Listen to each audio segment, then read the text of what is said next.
Megus lang mga insan. Ayan. Megus. So, tingnan natin tong Shell long ride kung ilan yung natira. Sukatin natin dito sa walang lamang langis. So, ayan, wala siyang laman.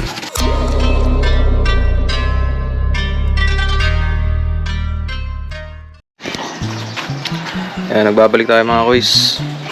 Re-review natin yung Shell natin, Shell long ride. So, after after 2,000 kilometers. 2,000 mga kuys, 2,000 kilometers. So, napapansin niyo yung lungs niya, medyo sunog na. So, kailangan talagang palitan na to. So, batay dun sa nakalagay dun sa Shell long ride, 6,000 kilometers. Pero ako hindi ko na sinagad na 6,000 kasi pakiramdam ko medyo nag-iiba yung takbo eh. Tsaka ayan mga kuys, pansin nyo, parang konti lang natira dun sa 2,000 ng long ride. So siguro susunod hindi natin siya paabutin ng 2,000. Baka siguro mga 1,500 lang to, 1,000. Ganyan lang siya. So ayan yung ating Shell long ride. Papansin nyo yung makina, yung ating ayan teka, naka-HSTC pala. Yan, 3,000. So, nag-change oil tayo mga bandang 1,000 eh. So, yan yung update ng ating Shell. Siguro mga 800 pa rin to. Siguro nabawasan to, mga 750. Mamaya susukatin natin. Kasi ito yung ipapalit natin. Kasi, galing tayo sa mahabang gamit ng langis. Papalitan natin siya ng may treatment natin. So ito, may ginagamit ko dati to sa Mio ko. Pag nagti-treatment ako nung Mio i125 ko, ginagamit ko to Pertua.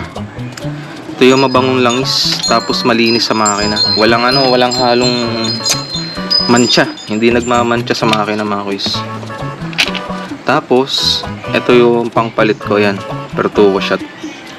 So, inahalo to kada 800. Lalagyan mo siya ng 32 ml. So, ang ginagawa ko mga kuys, yan, para saktong 32, lalagyan ko siya ng syringe. Yan, parang tayong syringe dito na 30cc. Tapos, babawasan natin to ng 32, yung 800, para magsaktong 800. Kasi ang makina ang recommended nga dito hindi 800 eh. Ang recommend ko sa ADB mga kuys, 750 ml lang pag magpapalit ka. Dahil sasagad natin ng 800, dito natin to babawasan natin to. Gagawin lang natin to saktong 800. So babawasan natin to ng 32 para ilalagay natin yung 32 dito naman. So update ko mga kuys pagkatapos nating magpalit. So ito yung papalit natin bago, Powermatic ng Pertua shot. So original to, itong nabili ko sa Last Mall, sa mismong Pertua store. Mayroon silang Pertua store sa Last Mall.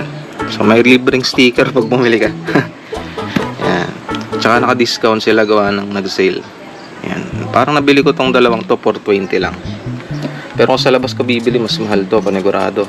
Kasi ito 150 na to sa labas eh. Kasi ito nasa 300 something na to, 350, 380. Mahal sa labas to mga kuys. So update ko kayo mga kuys. Yan, so okay na to mga kuys. Nahalo na natin si Pertua shot. May natira pa tong 12 ml. So magagamit pa natin to sa mga susunod na palitan. Tapos ito yung syringe natin. Mura lang naman to sa pharmacy. Bili ko dito 14 pesos lang. 14. Yan, 30cc. Yan, sinakto ko na kasi 35 din naman to. So mas madaling gamitin to, isang shot lang. So ang ginawa ko, inahalo ko na siya dito. Binawasan natin to ng 32. Yan yung 32 ml. Lagyan natin yung 32 ng Pertua shot dito. So ayan, ganyan lang, mix lang. Megus lang mga insan. Ayan. Megus. Yan o. Yan, okay na yan. So yan, 800 ml to mga kuys. 800 ml. So ilalagay na natin siya dun sa motor natin. So hindi na ako gagawa ng video ng paglalagay kasi may video na naman tayo paano magpalit ng change oil. Ganun lang din, same process. Huwag niyong kakalimutan yung drain plug syempre. So ayan, ibigyan ko kayo ng update pag siguro nakatakbo tayo ng 1.5 dito, 1,500.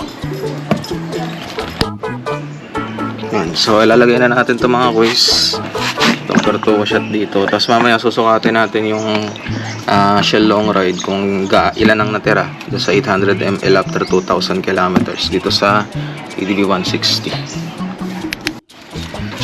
So tingnan natin itong Shell long ride kung ilan yung natira. Sukatin natin dito sa walang lamang langis. So yan, wala siyang laman. Ito yung sinali natin.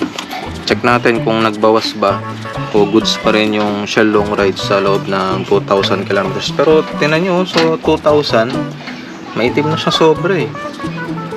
So nakalagay kasi dun sa recommended niya 6,000. Kasi nga mamahaling langis din yun eh.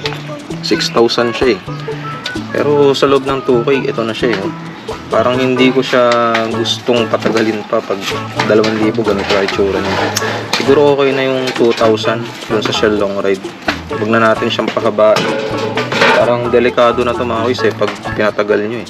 Sobrang ano niya, itim, sunog na sunog na. So ngayon, tingnan natin kung nagbawas. Check natin.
So ito, good news mga kuys. Sa loob ng 2,000 hindi nagbawas yung Shell natin.